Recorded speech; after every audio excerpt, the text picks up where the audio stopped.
लवकरच मिळणार धुळे शहराला एक दिवसाआड पिण्याचं पाणी। धरणगाव येथील little blossom English medium school या सीबीएसई पॅटर्न असलेल्या इंग्रजी माध्यमाच्या अत्याधुनिक आणि प्रशस्त अशा आमच्या शाळेत play group, nursery, junior KG, senior KG तसेच पहिली ते 10वी पर्यंतच्या विद्यार्थ्यांच्या ॲडमिशन सध्या सुरू आहे। आमच्या शाळेत विद्यार्थ्यांसाठी वेगवेगळे club, skating, karate, French language, phonics, rope, mallakhamb, dance, drama अशा विविध कलागुणांना वाव दिला जातो। तर आजच भेट द्या लिटल ब्लॉसम स्कूल, धरणगाव, जिल्हा जळगाव। धुळे शहराला पाणी पुरवठा करणाऱ्या पाणी प्रकल्पांमध्ये मुबलक पाणीसाठा असताना देखील धुळेकर नागरिकांना पिण्याच्या पाण्यासाठी किमान 8 दिवस वाट पाहावी लागत होती। परंतु धुळे महानगरपालिकेने जुन्या नियोजनात बदल करून नव्याने 25 ठिकाणी फीडर लाईन मध्ये बदल केल्याने शहरातील जवळपास 70% भागात आता एक दिवसाआड पाणी पुरवठा शक्य होणार आहे। अशाच पद्धतीचं नियोजनात बदल करून लवकरात लवकर 100% दिवसाआड पाणी पुरवठा केला जाईल असा दावा महानगरपालिकेने केला। धुळे शहराला 60% पाण्याची तहान भागवणाऱ्या तापी पाणी पुरवठा योजना कार्यान्वित आहे। परंतु पावसाळ्यात तापीला पूर आल्यानंतर बाभळे जलशुद्धीकरण केंद्र तांत्रिक बिघाड झाल्यास शहराचा पाणी पुरवठा खंडित होतो। तसं होऊ नये यासाठी 25 फीटर लाईन मध्ये बदल केले आणि ते अक्कलपाडा योजनेला जोडले। त्यामुळे तापी योजनेतून पाणी पुरवठा बंद झाला तरी वरील सर्व भागात पाणी पुरवठा आता बंद होणार नाही अशी माहिती महानगरपालिकेचे आयुक्त तथा प्रशासक अमिता दगडे पाटील यांनी यावेळी दिली आहे।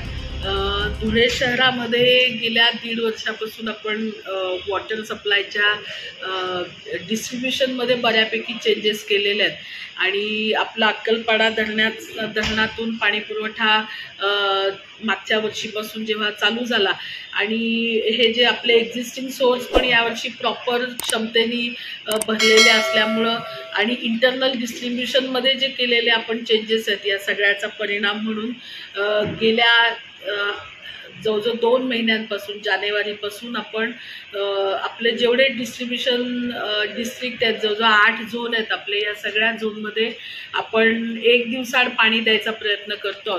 तर ज्या भागामध्ये स्टोरेज कॅपॅसिटीचा इश्यू आहे, म्हणजे आपलं हद्दवाढ भागातल्या काही भागामध्ये आपल्या मोठ्या टाक्यांची कामं चालू आहेत, स्टोरेजची कामं चालू आहेत, तो असा एक 30% भाग सोडला तर जवळजवळ 70% भागाला आपण एक दिवसाआड पाणी देत आहोत।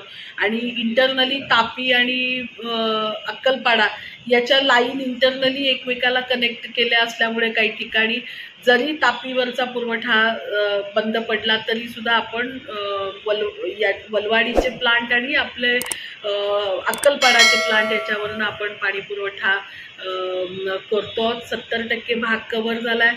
हा राहिलेला जर आपलं पूर्ण नेटवर्क प्रॉपर एस्टॅब्लिश झाला आणि आपलं डिस्ट्रीब्युशन हे या 6-1 महिन्यामध्ये आपलं वर्कआउट झालं की आपण 100% भागाला एक दिवसाआड पाणी द्यायचं आपलं नियोजन असेल। शासनाच्या अमृत योजनेमध्येच आपल्याला जवळजवळ 15,000 वॉटर मीटर सँक्शन झालेले आहेत आणि केंद्राच्याच एका याचा मॅन्डेटचा भाग असल्यामुळे आपल्याला एक डिस्ट्रीब्युशन झोन आपला 24/7 करायचं आहे जिथं मीटरिंग करायचं आहे। तर असा भाग आपण नगाव बारीच्या तिथला आपण सिलेक्ट केलेला आहे आणि तिथं आपण मीटर बसवले आणि तिथलं एक झोन डिस्ट्रीब्युशन झोन आपण 24/7 करायचा प्रयत्न करत आहोत। त्याचा रिपोर्ट आपण शासनाला पाठवत आहोत। त्याचं एकदा सँक्शन आणि बाकीच्या गोष्टी झाल्या की टप्प्याटप्प्यामध्ये आपले हे बाकीच्या सगळ्या याच्यामध्ये पण हे डिस्ट्रीब्युशन नेटवर्क आपण 24/7 करण्याचा प्रयत्न करू। यातून एक अचिव्हमेंट अशी दिसून आलेली आहे की हे आपण एक दिवसाआड पाणी करतोय आणि बाकीच्या गोष्टीमुळं लोकांचे जे कन्झम्पशन आहे ते कमी झालेलं आहे आणि आम्ही आता डिस्ट्रीब्यूट करतोय त्या पाण्याचा क्वांटम पण कमी झालेला आहे। म्हणजे डेली एक दिवसाआड पाणी केल्यामुळं डेली 8 ते 10 mld बचत आपण करतो। सध्या उन्हाळ्याचे दिवस आहे, आमची सगळ्यांना रिक्वेस्ट राहील की लोकांनी पाणी वाया न घालवता त्यांच्या नळांना तोट्या लावून घ्याव्या आणि पाण्याचा अपव्यय आणि नासाडी टाळावी। धन्यवाद। लोकनायक न्यूज